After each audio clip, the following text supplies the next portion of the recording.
Mga kabayan, sa wakas, booking at bistado na itong si Speaker Martin Romualdez Jr. na siya ang mastermind at nasa likod ng People's Initiative na inuorganisa ng mga congressmen. Matatandaan na ilang beses at paulit-ulit na itinatanggi ni Romualdez na wala siyang alam tungkol dito. Pero sa ginanap na pagdinig sa Senado sa pangunguna ni Senator Amy Marcos, tila huli ang mga tauhan ni Romualdez na siya bilang Speaker of the House ang nagmamaniobra dito.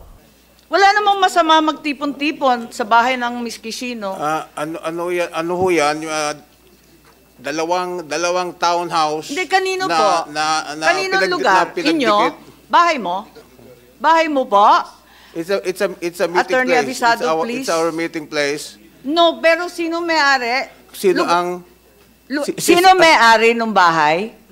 Si Speaker Romualdez po. Bahay ni Speaker Romualdez. Yes. Ganon. Hindi ba At isa maliwanag? sa- Hindi ba maliwanag kung bahay ni Speaker siya nagpatawag ng meeting, di talagang Ako po nakikialam si Speaker sa People's Initiative? Sa umpisa pa lang ng pagdinig sa Senado, tila mainit ng dugo ni Senator Amy Marcos sa kanyang pinsan at tinawag niya itong makapal ang mukha. Ang sino man magsabi na walang paki ang Senado sa usaping ito, isa lang ang masasabi ko, walang gamot sa kakapalan ng mukha mo. Matapos ang mga maiinit na banat ni Senator Amy, tila naging maamong tupa itong si Romualdez at may pakiusap sa kanyang pinsan na tigilan na ang bangayan sa halip ay mag-focus na lang sa kanilang mga trabaho. Pero tila ayaw paareglo ng senadora at sinabi niya na sinagot lang niya ang mga patutsada ni Romualdez na wala siyang pakialam sa Senado. Ceasefire daw. Wala daw bastusan. Siya naman na nagsabi, walang pake ang Senado. Ayan. Siya nagumpisa. Nung inugali ko, yung ugali niya, umiiyak siya. Samantala, umamin ang ilang mga nakatanggap ng pera kapalit ng kanilang pirma kung saan ay sinabi di umano sa kanila na utos daw ng Pangulong BBM ang pangangalap ng pirma para baguhin ang ekonomiya. Utos daw po yun ni BBM. Yun po yung exact word. Ay, ganon. At sumusunod lang sila. Opo. Kung utos ng Pangulo, ba't hindi ninyo sinunod? Meron po akong freedom of choice. Bali po ang binigay sa amin, 1.5 po a day, tapos in advance po yung isang araw, bali 3,000 po yung natanggap namin. Binigyan ba kayo ng ID nito, Change Philippines? Binigyan po. Sabi yung baguhin daw yung economic. Ano ang masasabi mo dito, kabayan? Matatauhan na kaya itong si Romualdez at aamin na siya ang punot dulo ng People's Initiative dahil sa mga naglabasang ebidensya at testigo. Sama-sama nating panuorin ang buong video at pakicomment nyo po ang inyong mga reaksyon at sariling opinyon. Pero bago yan, muli po ako nag-iimbita sa mga hindi pa po nakasubscribe sa ating channel na Kabayan News PH, pakipindot po ang subscribe button at pakiclick na rin ang notification bell para lagi kayong updated sa mga bagong upload natin na legit at napapanahong balita. Maraming pong salamat.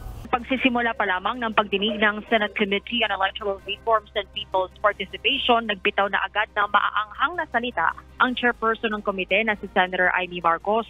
Dito pinatamaan ng presidential sister ang anyay nagsabing walang pakiang Senado sa usapin ng People's Initiative. Matatandaan aga na binatikos kamakailan ni House Speaker Martin Romualdez ang Senado at sinabing walang pakialam ang Senado sa People's Initiative.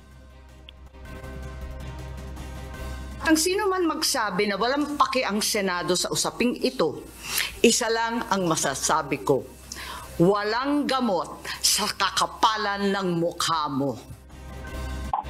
Dito, nagpalabas din ng senadora ng mga video mula sa mga ulat ng iba't ibang news outlets kaugnay ng mga residente na pumirma sa signature forms kapalit ng ayuda. Ganoon din ang ilang panayam kay House Speaker Martin Romualdez kaugnay ng People's Initiative. Ilang testigo rin ang ipresenta sa komite mula sa iba't ibang lokalidad gaya sa Quezon City na pinangakuan ng ayuda. Pero kunestyon ni Representative Rodante Marcoleta kung bakit nakakubli ang mga pagkakakilanlan ng mga testigo. Sagot naman ng mga testigo, natatakot silang mabalikan ng mga taga-barangay na nasa likod na nagpapirma sa kanila. Kung sila po ay matatapang na mga witnesses, bakit po sila nakamaskara? Ang alam ko po sa matatapang na witnesses, talagang haharapin po nila lahat ng consequences. Kaya ka ba natatakot? Kasi galing sa barangay. Tama po ba yun? Pakisagot na lang kay Congressman Marcoleta. Kasi sabi niya, ba't daw kayo nagtatakip? Natatakot po kami, baka po balikan po kami nung nagpaparma po sa amin.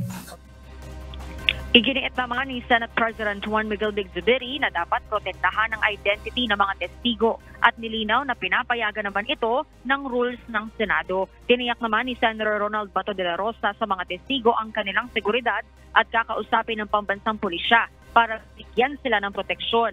Bahagya namang nagpalitan ng salita ang ilang senador at si Representative Marcoleta kaugnay ng charter change. Dahilan para ipaalala ni Senator Marcos na hindi dapat hijackin ang pagdinig. Nais namang ipasabi ng isang attorney Anthony Abad na sinasabing nasa likod ng pagpapapirma para sa People's Initiative, ngunit nasa ibang bansaan niya ito batay sa natanggap na impormasyon ng komite. Hindi pinatulan ni Speaker Martin Romualdez ang maaanghang na pahayag ng pinsang si Senator Amy Marcos nang simulang dinggin sa Senado ang kontrobersyal na pangangalap ng pirma sa People's Initiative campaign upang amyendahan ng saligang batas. Apela nito sa pinsang senador, tapusin na ang bangayan at magtrabaho na lamang. Ginawa nito ang pahayag sa nagpapatuloy na hidwaan sa pagitan ng dalawang kapulungan ng Kongreso, bunsod ng People's Initiative campaign na nabahira ng alegasyon ng panunuhol at paggamit sa kaban ng bayan. Pakiusap pa ni Speaker Romualdez kay Senator Marcos, hindi kailangan ng bastusan, lalo't hindi ito magandang ehemplo sa mga kabataan. Bukas din anya siya sa pagkakaroon ng makabuluhang talakayan upang tugunan ng mga issue at concern kaugnay ng interes ng taong bayan. Sagot naman ni Senator Amy sa pakiusap ni Speaker Romualdez. Ceasefire daw. Wala daw bastusan. Siya naman ang nagsabi, walang pake ang Senado.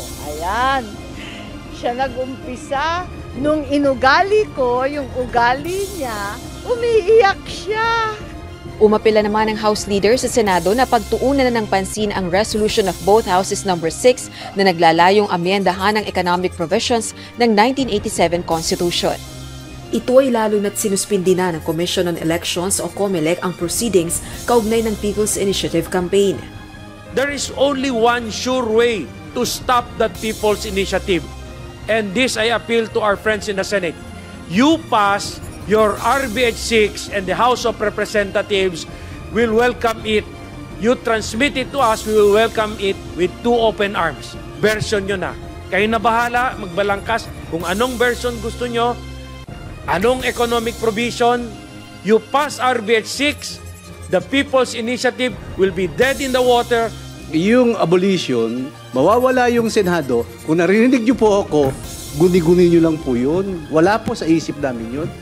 Para rin sa House officials, pag-aaksaya lang sa oras ang pagsagawa ng pagdinig ng Senado kaugnay ng People's Initiative. Yes, it's a circus. I mean, buti na academic na eh. Nag-rule na yung COMELEC kahapon and bang. Kasi another stumbling block na naman to na ginawa ng Senate para umusad na naman yung diskusyon sa charter amendments. So, I hope it's not a political strategy that they're employing to delay discussion on charter amendments. Sa huli, muling itinanggi ni Speaker Romualdez na sangkot ito sa anumang akusasyon ng vote buying kaugnay ng PI campaign at hindi rin ito ang utak sa pangalap ng pirma. Okay, pag-usapan natin yung nangyaring Senate inquiry kahapon tungkol sa People's Initiative. Napakaganda po ang resulta. Si Speaker Martin Romualdez, todo deny siya kasama ang kanyang mga congressmen na wala silang kinalaman.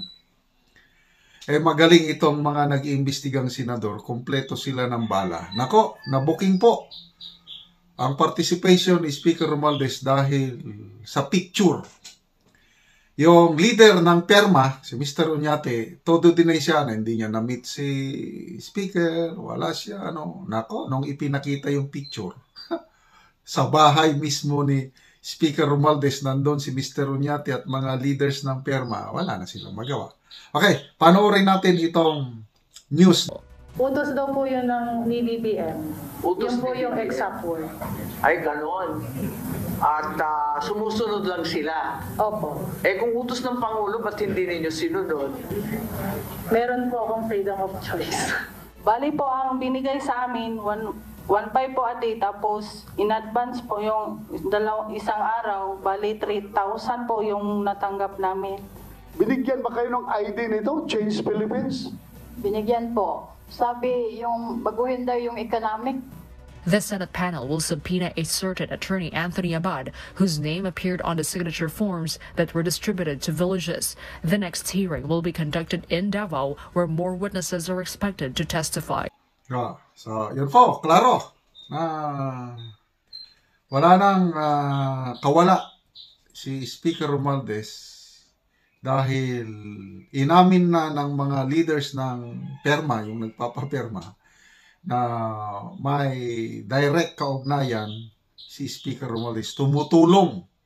Meeting po yan kung paano kami makikipag-coordinate sa mga congressmen. Sino may-ari ng bahay?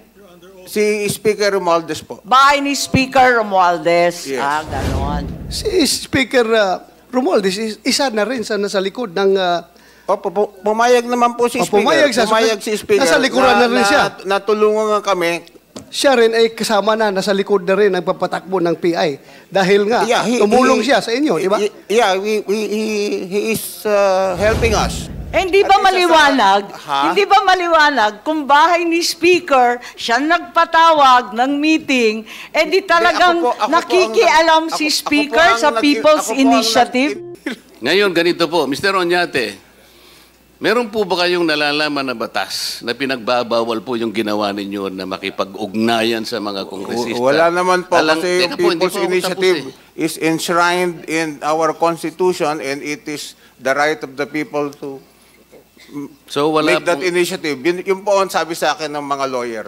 So wala pong batas na nagbabawal sa inyo, lalong-lalo na po kung kayo nagpapatulong dahil sa paniwala ninyo, ito ay isang bagay na kinakailangan ninyong gawin. So lumapit po kayo, paniwala ninyo na wala namang batas na nagbabawal nito at hindi po kayo makukulong. Tama po?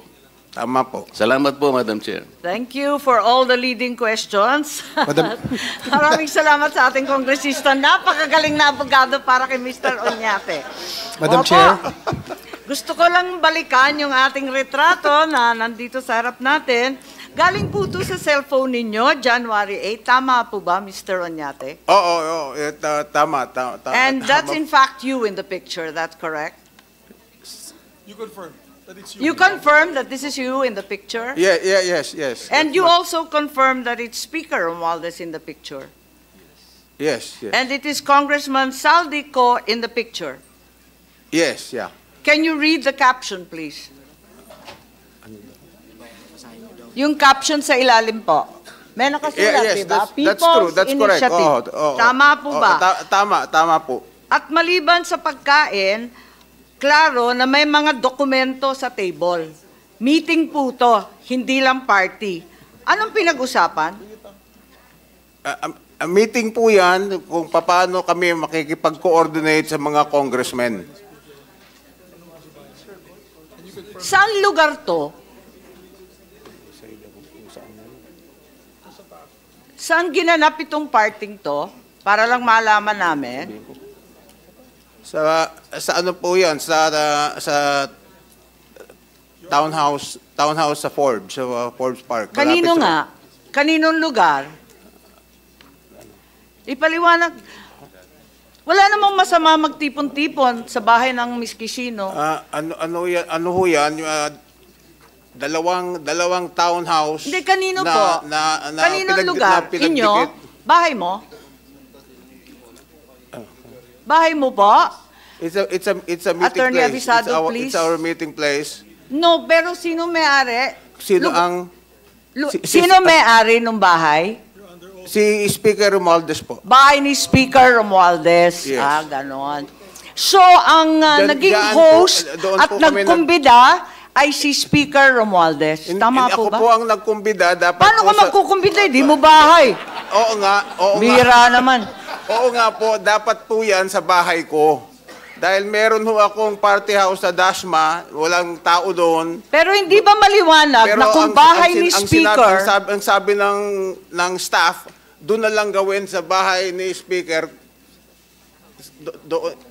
Dalawang bahay ni Speaker Isa sa McKinley at isa... hindi ba maliwanag?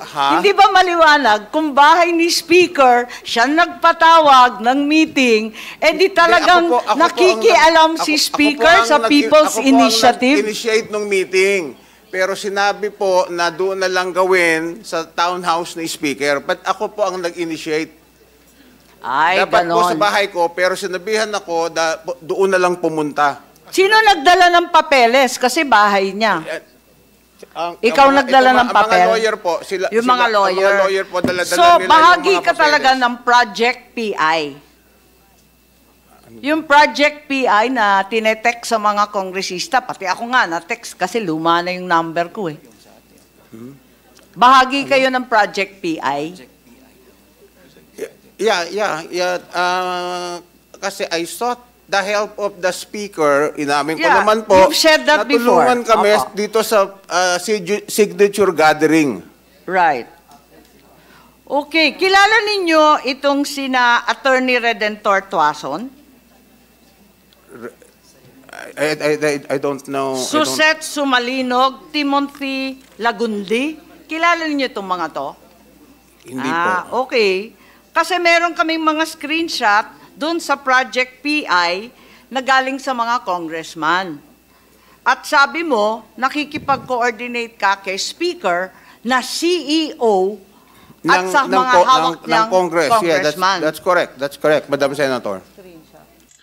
Basta klaro na po yung participation ni House Speaker Martin Romualdez. So I don't know...